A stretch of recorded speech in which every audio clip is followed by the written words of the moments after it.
Okay, good afternoon guys. Welcome sa ating YouTube channel. So, gagawa tayo ng honest reaction video dito sa latest impeachment ni BP Sara between Attorney Ferrer and Kapunan. So, sa video na ito, nagagawa natin ng reaction. Napikon po dito si Attorney uh, itong si Attorney, hindi ko kilala kung ano to.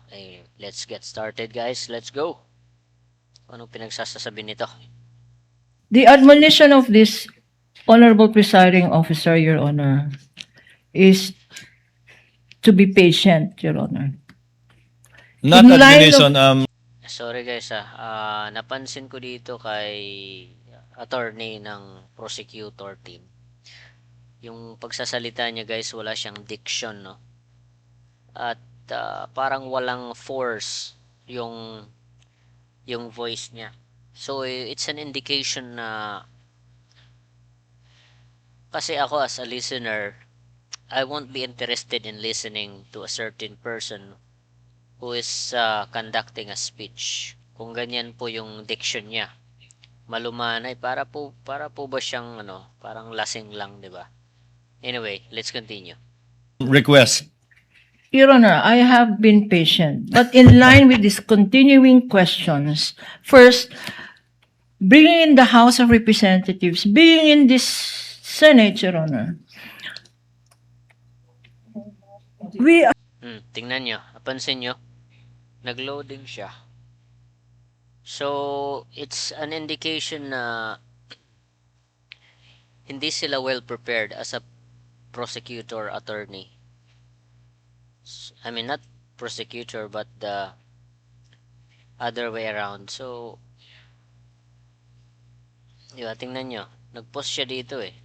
we are Yun, no? May dead air. Mayroong dead air, guys. So, parang hindi niya alam yung pinagsasasabi niya. Ayan, guys. Yun. Counsel. Is in response to are we auditing, Your Honor, please, if they're making a point that this witness, that the co-witnesses here, Your Honor, are here to testify because they're scared of the budget for their agency or they're scared of Anong sinasabi niya ni attorney dito, guys, na scared daw yung COA? Well, unang-una, matatakot ka talaga pag may tinatago ka. Di ba? May ginawa kang mali sa isang government agency. So, isa na dyan, kung talagang nagkukulimbat ka ng kaban ng bayan, so, yun ang indication na matatakot siya. this Congressman, Your Honor. Your Honor, this is already beyond Your Honor, beyond cross-examining. While this honorable presiding officer has given much leeway, Your Honor, let us confine ourselves to what is precisely the definition of cross-examination is. What was taken up during direct and Correct, counsel. That were and ang mga dokumentong ito, Attorney Wamil. Tingnan natin dito, guys, yung kay Attorney Ferrer kung saan nagkakasagutan na sila. Ito na part. Ayan yun. Ito.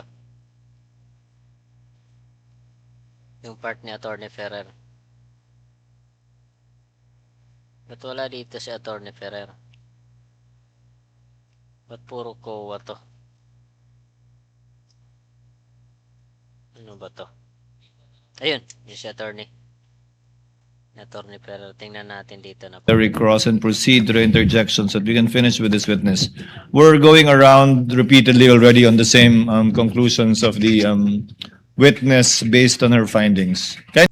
Sorry guys, pero I'm not an avid fan of Senator Escudero. Sorry. Kindly move on, counsel, please. Your Honor, please, as I said earlier, the start of this impeachment, one of the rules of cross-examination and direct examination or redirect is Para lang lasing si attorney, di ba? Attorney Kapunan, sorry po, pero yung diction niyo po, ano ba yan? If you're an attorney, dapat po yung diction niyo maganda po. is to know when to stop. This is where I stop, Your Honor. Thank you. Thank you very much, Counsel. Tama, buti nag-stop ka dun.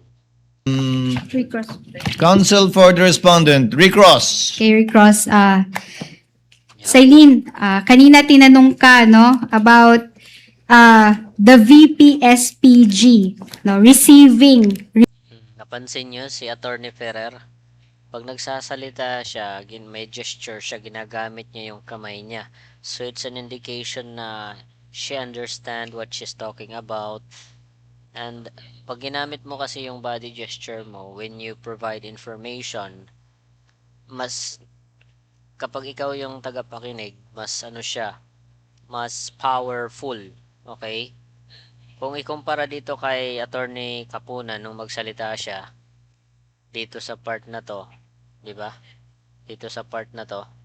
The presiding officer.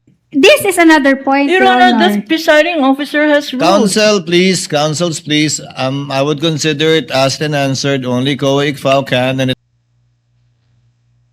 Ito na part tayo. I will not be asking questions on the budget, Your Honor. That's not the line of my the line or the questions that I will That's not ask, the Your point. Honor. Your Honor. Can I continue, Your Honor, please? kindly wind Thank up with you. this point. Napaka wala talagang galang itong si attorney sa kabila. Isasalita pa si Attorney Ferrer, binabara agad. Anyway, let's continue. Attorney Yes. Christine.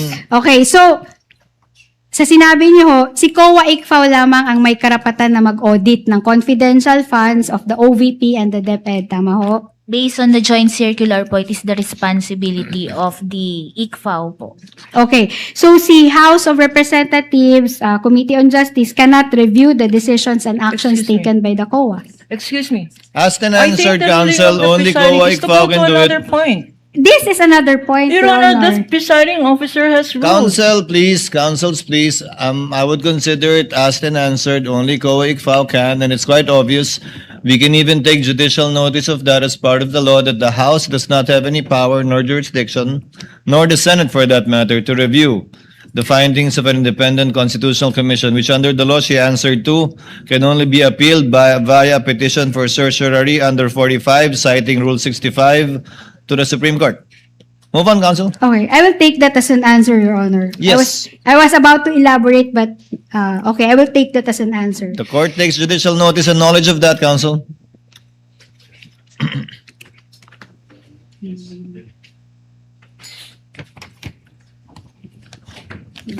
Kakainit. That we can let Silene rest already.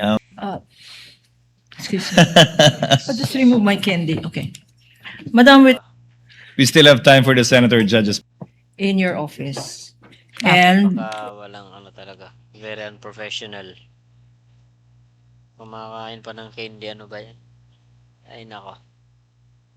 this was done in connection with a question on the chain of custody, on the integrity of Ewan ko sa'yo. Tingnan natin dito guys sa part na to. Magsasalita na si Attorney Ferrer. Dito. At kung bawal ito under the JC, and sinabi mo na bawal ho yan, di ba? Sabi stop. This is where I stop, Your Honor. Thank you. Thank you very much, Counsel.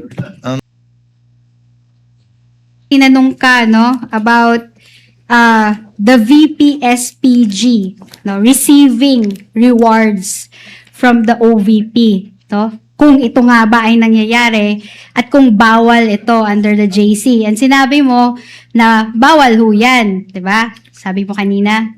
Okay, may finding ba kayo sa notices of disallowances nyo, both first and second notices, na yung VPSPG ay nagre-receive ng payments for reward and purchase of information from the confidential funds of the Office of the Vice President? May findings ho na ganun? Under the joint circular nga po, tama na yung payment of Then, rewards. Hindi. please, Your Honor, please, can the Kindly witness- answer the question, Yes. Sabine. The question Thank is you. simple. Wala po. Wala. How about sa DepEd? May findings ba? Diba? Napansin nyo, yung mga tanong ni Attorney Ferrer should only be answered by yes or no. Pero instead na sagutin ng COA, parang sinisigway nila. Kaya, ayun, ginigisa sila ni Attorney Ferrer. Kaya saludo ko kay Attorney Ferrer. Maraming salamat. Tapusin natin. Kayo na yung VP-SPG tumatanggap ng rewards and payment for purchase of information from the confidential funds of the DepEd. Wala din po. Okay. So, Simple as that. Hindi na pa, paligoy-ligoy pang sagot. Diretso na. Kodos sa COA. kanina tinanong ka about sa mandate ng OVP at DepEd, no? At tinanong din ng ating good counsel kung eto bang si OVP under its mandate, allowed ba itong mag-receive ng confidential funds? To which you said, mukhang hindi ho. Noong 2022, no, the fourth quarter of 2022, alam ho ba ninyo na inapprove ng Office of the President ang confidential funds ng OVP? Based po sa mga documents na nasubmit sa amin, opo, meron pong Okay. approval. Noong 2023 ho, nasa General Appropriations Act po yung confidential funds ng OVP. Tama po? Based po sa mga submissions sa amin, opo, nasa GAA po. Okay. In short, ito po ay inapprove ng ating Congress, yung GAA. Tama po? Opo, tama po. Okay. Does the JC Grabe. Ang galing si Attorney Ferrer ng cross-examination. Yung mga tanong niya, alam na niya kung ano yung isasagot. Yung style ng tanong ni Attorney Ferrer, parang gusto niyang manghuli ng isda. Doon sa fan ng mga buhaya. Galing. Galing. prohibit the Office of the Vice President from receiving confidential funds? Nakalagay po sa JC yung mga agencies na may... Just answer my question. Direct, Yun na naman, di ba? Sabi ko na nga ba, yes or no? Yung sagot niya kasi paiba. Going back to the... ito po ay inapprove ng ating Congress, yung GAA. Tama po? Opo, tama po. Okay. Does the JC prohibit the Office of the Vice President from receiving confidential funds? Nakalagay po sa JC yung mga agencies na may... Just answer my question. Direct, simple lang naman ho. May prohibition ho ba sa JC on the Office of the Vice President receiving confidential funds? Wala po. Wala. How about the Department of Education? May pinagbabawal ba yung JC na maka-receive ito ng confidential funds yung DepEd? Based sa JC po, wala po. Okay. Okay. So, tinanong ho kayo kanina about the OVP, no? Or the SDO, no? In that regard.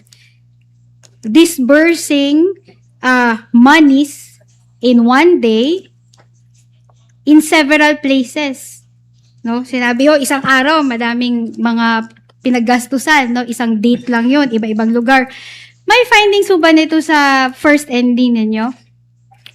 Wala po kasi we presume regularity po doon sa transaction po. Okay, thank you. How about sa second ND po ninyo? May findings ho ba nito?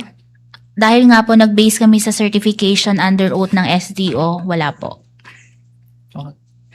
Okay, so, Okay. okay, Your Honor, I'm done, Your Honor. Thank you, Counsel. We now move, hopefully. Okay, so yun po yung ating reaction video. For more videos, don't forget to like, leave comments, and subscribe. Bye, guys.